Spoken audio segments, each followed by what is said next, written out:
ये घर के करीब तालाब है जी। ये साथ में जंगल है और मवेशी जो हैं वो चर रहे हैं। अभी शाम का वक्त है। आगे आपको मज़ीद इलाका दिखाते हैं। परिंदों की चहचहाट सुने।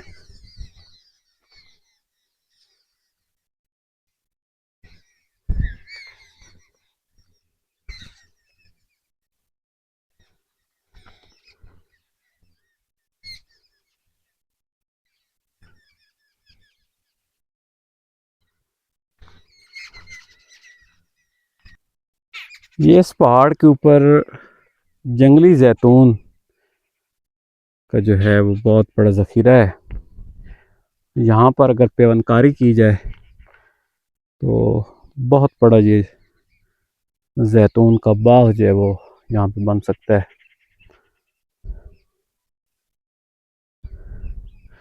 यहाँ के मकीनों की अच्छी बात यह है कि इन्होंने आज तक कभी इस जंगल की कटाई नहीं होने दी,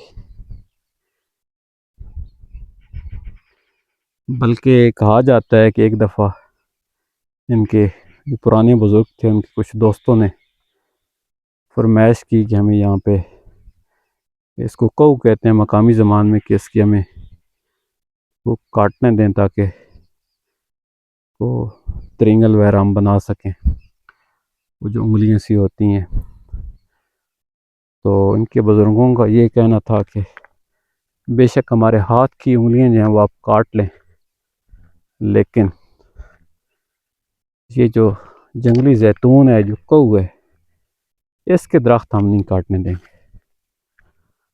तो माशाल्लाह से अब जो उनकी आगे जो औलाद है तो उन्होंने भी बड़ी इसकी हिफाजत की हुई है। तो अक्सर शाम के टाइम मैं इसी जंगल में वॉक करता हूँ। इस जंगल में से ये रास्ता जाता है। बहुत ज़्यादा जो है वो घने जंगल हैं, जंगली जैतून की बहुतात है यहाँ पे। बाकी यहाँ पे परिंदे बहुत ज़्यादा हैं, लेकिन जो जंगली तीतर है उनका यहाँ पे राज है।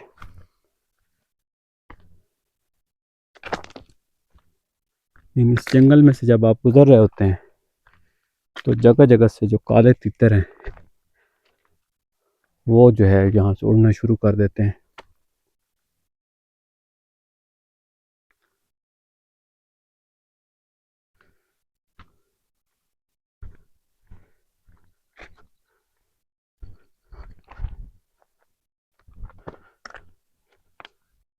और फिर जैसे ही जंगल को आप क्रॉस करते हैं तो आगे एक नौशहरा का इलाका शुरू हो जाता है और एक ढोक है जिसको ढोक झापरी कहते हैं। मरहूम नवाज झापरी यहाँ की बड़ी मशहूर शख्सियत थे। तो अल्लाह पाक उनको अपनी जवार रहमत में जगह दे। बड़ी खुश मिजाज और ज़बरदस्त इंसान थे। ये सामने जी ढोक झापरी है।